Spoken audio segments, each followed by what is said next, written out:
अरे छोटा सा 50-50 दे दिया। अरे गुड डे नहीं है।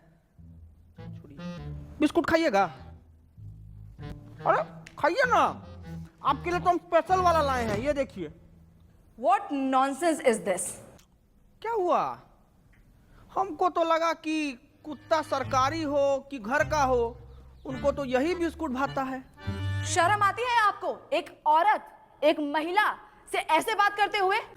अरे शर्म कैसा, मतलब औरत तो पुतना, ताड़का, होलिका ये सब भी थी, लेकिन भगवान को उनका वध करना पड़ा ना उनके बुरे कर्मों की वजह से। तो हम तो थोड़ा कटाक्ष से बोले तो इसमें क्या हो गया इतना। बोल लीजिए, क्योंकि आपके इन बातों से आप ही का कैरेक्टर लीक हो रहा है। हमारा कैरेक्टर लीक हो रहा है? हमारा कैरेक्टर कोई नीट का पेपर है जो लीक हो जाएगा? हैं?